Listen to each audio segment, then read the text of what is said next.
Bueno, ya entrando más de lleno en en lo que son las estimaciones, como dije al principio, existen al menos cuatro estrategias diferentes para realizar la estimación, ¿sí? Tenemos juicio de expertos, estimación por analogía, por descomposición o mediante el uso de modelo de estimación. La idea es que se use una o varias de estas técnicas y luego se comparen y se concilien los resultados buscando una estimación final que sea lo más representativa posible, ¿sí? Como también dije al comienzo, la estimación no es una ciencia exacta, pero si se respetan ciertos criterios y se realiza en forma sistemática, puede estimarse con un grado de riesgo aceptable, digamos. Obviamente que para estimar se va a requerir experiencia, se va a requerir acceso a información histórica confiable y la posibilidad de convertir información cualitativa en cuantitativa, ¿sí? El cuarto punto que aparece en la alfimina dice que las modificaciones en las especificaciones hace peligrar las estimaciones. Y esto un poco se refiere a lo que vimos cuando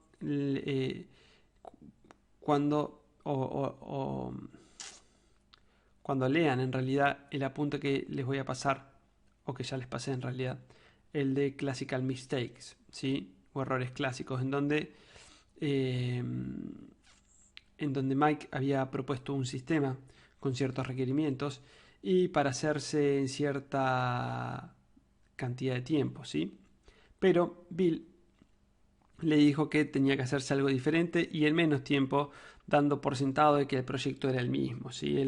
Mike había propuesto un proyecto de una aplicación de escritorio, ¿sí? Con una base de datos centralizada, ¿sí? Pero una aplicación de escritorio eh, para hacer ciertas cuestiones y después Bill se lo cambió por un sistema que tenía que trabajar online, ¿sí? Para que se puedan consultar desde cualquier lugar y con unos requerimientos extras que eran bastante complejos. Y encima le redujo el tiempo. Estos cambios en la especificación hacen peligrar cualquier estimación que se pueda llegar a hacer, ¿sí? Mike había estimado una cosa sobre un problema en particular y después le cambian el problema y obviamente que toda esa estimación se va al tacho, ¿sí? Eh, la estimación tiene que ser un proceso continuo. La idea es ir refinando la estimación y mejorándola. La idea es que la estimación no es una actividad puntual, sino que se tiene que ir ajustando. No es que estimo el tiempo al principio y ya está, me olvido. No, todo el tiempo tengo que ir estimando justamente para saber si me estoy desviando del objetivo final, ¿sí? Yo si te digo voy a hacerte un software que me va a llevar 6 meses, bueno, al mes tengo que estimar si lo que me queda por resolver lo voy a poder resolver en 5 meses. O en realidad, cuánto tiempo tardaría en resolver lo que me queda por resolver. ¿Sí? Y al mes siguiente, y al mes siguiente, y a la semana siguiente, y a la semana siguiente. Es un proceso que permanentemente se va refinando. Y en base a ese refinamiento es que podemos tener alertas que nos digan, cuidado, nos estamos desviando, cuidado, hay problemas que pueden hacer peligrar la entrega de este producto, ¿sí? O el éxito del proyecto. Bien. En cuanto a la calidad de estimación, obviamente se refiere fundamentalmente a qué tan confiable, qué tan precisa y qué tan satisfactoria es una estimación de tiempos, costos y recursos, ¿sí? Básicamente la calidad de la estimación va a estar dada por la calidad de la estimación del tamaño o la complejidad del producto. Está claro que si no sabemos qué tan grande ni qué tan complejo es un producto software, muy difícilmente vamos a poder estimar tiempos, esfuerzos y recursos. También la calidad de la estimación va a estar influenciada positiva o negativamente por la capacidad que tengamos de traducir la estimación del tamaño en esfuerzo. Y que esta traducción básicamente se va a poder hacer en base a datos empíricos propios o externos. Es decir, vamos a poder traducir el tamaño en esfuerzo en base a experiencias pasadas. Ya lo vamos a ver con un poquito más de detenimiento en unas pocas filminas, ¿sí? Pero así como la calidad de la estimación va a estar dada por la calidad de la estimación del tamaño y de la complejidad. Después también va a estar dada por la capacidad que tengamos de traducir ese tamaño y esa complejidad que medimos en esfuerzo, ¿sí?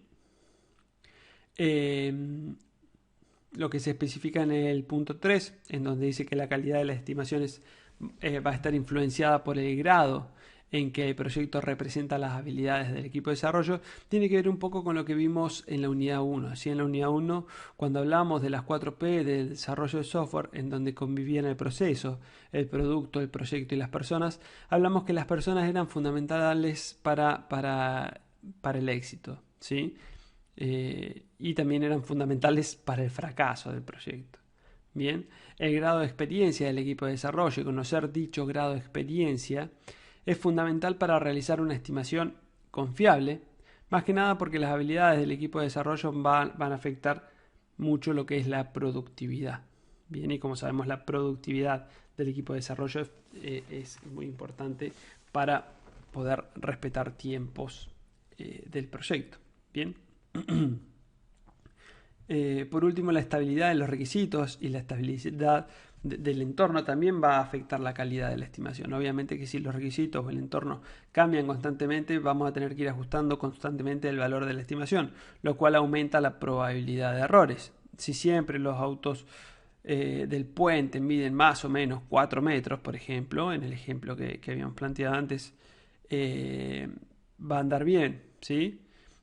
Porque la estimación va a estar más o menos cerca del valor real. Pero si hay mucha variación entre los tamaños de los autos, dependiendo del día de la semana, entonces la estimación no va a ser del todo confiable, porque estamos midiendo en base a requisitos cambiantes, ¿sí? Si de pronto empiezan a haber mucho tráfico de colectivos, por ejemplo, o empiezan a haber camiones muy largos, o empiezan a andar muchas motos, o empieza a hacer lo que fuera, todo eso nos va a cambiar. Bien, esos serían requisitos que varían.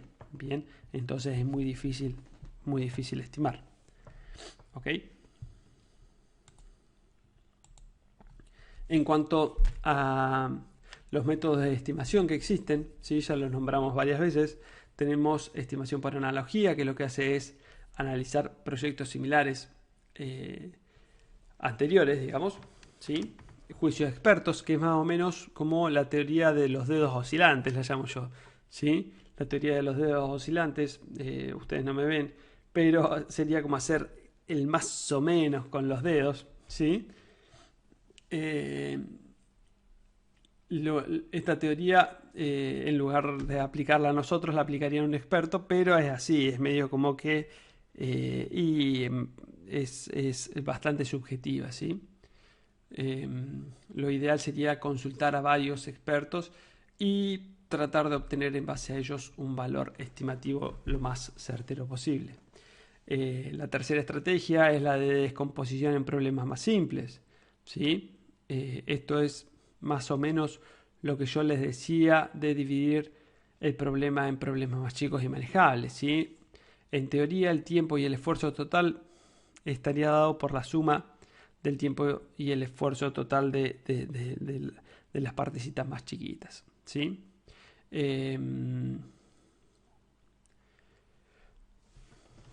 Y después, por último, tenemos lo que son los modelos de estimación, que es la aplicación de fórmulas matemáticas que relacionan varios parámetros del proyecto con el costo y el esfuerzo requerido, ¿sí? Conviene, obviamente, ya lo dije varias veces también, usar más de una de las técnicas estas para tener un valor lo más confiable posible. Ya entrando en lo que es la estimación por analogía, como su nombre lo indica, ¿sí? Lo que se busca es estimar el esfuerzo y la duración de un proyecto analizando experiencias en proyectos similares y comparables, ¿sí? La idea es que quienes realicen la estimación tengan datos cuantificados de proyectos terminados recientemente y que sean parecidos al que se está atacando en la actualidad. Bien, los principales inconvenientes que tiene esta técnica es que la variación del tamaño de los proyectos no tiene una relación lineal con el esfuerzo requerido, ¿sí? Sino que es más bien exponencial. Esto quiere decir que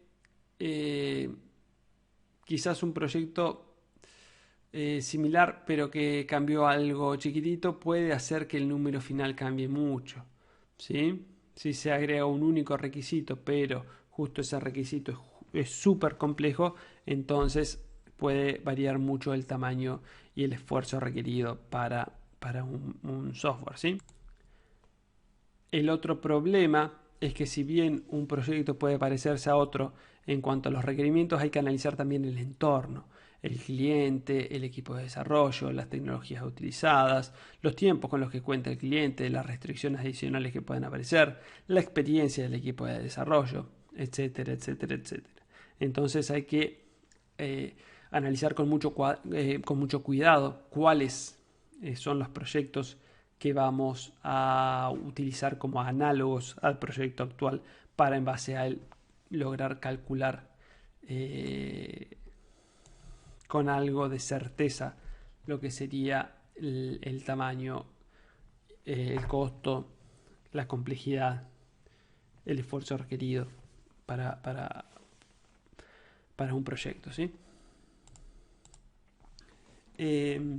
Si nos metemos en la segunda técnica, que es la de juicio de expertos, el método de estimación por juicio de expertos, como indica el nombre, es un método basado en la opinión de un conjunto de expertos en software y en el dominio del problema.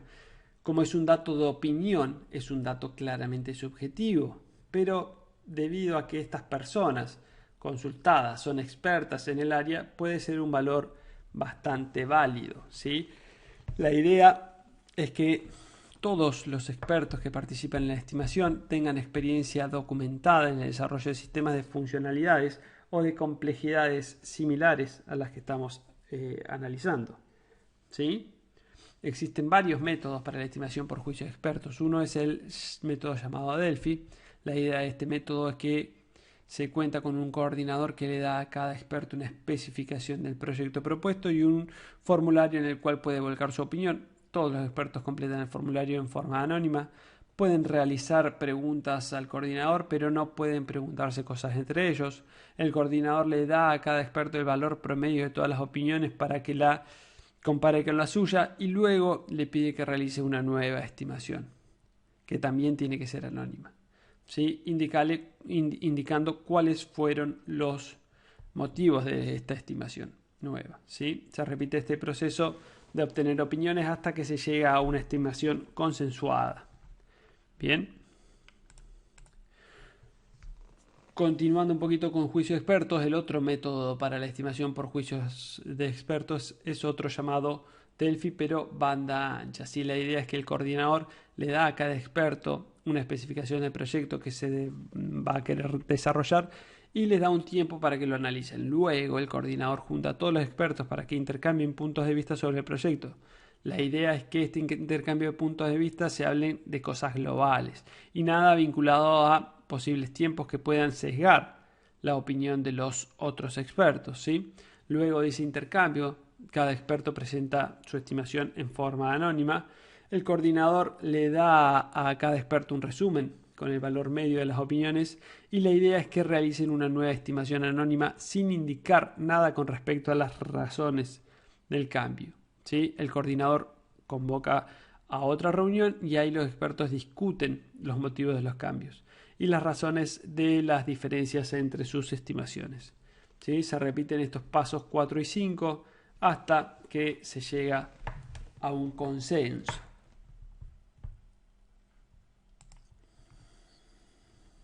Algunas consideraciones a tener en cuenta en cuanto a la estimación por juicio de expertos es que este tipo de estimaciones es denostada en la literatura porque dicen que se basa básicamente en la adivinación y en cierta forma es verdad, ¿sí?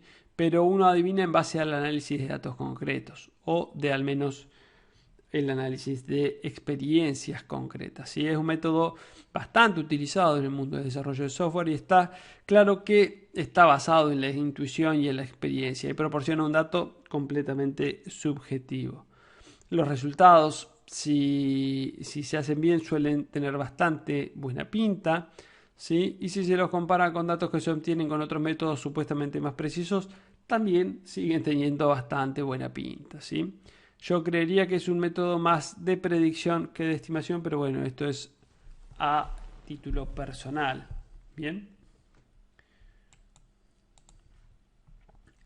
En cuanto a la estimación basada en el problema, la idea básicamente es descomponer el proyecto en funciones más chicas y manejables. ¿Sí? La idea es calcular la cantidad de líneas de código, la cantidad de puntos de función de cada módulo o subproblema. ¿Sí?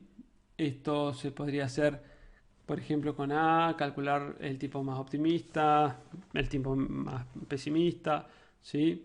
El tiempo más probable o medio, ¿sí?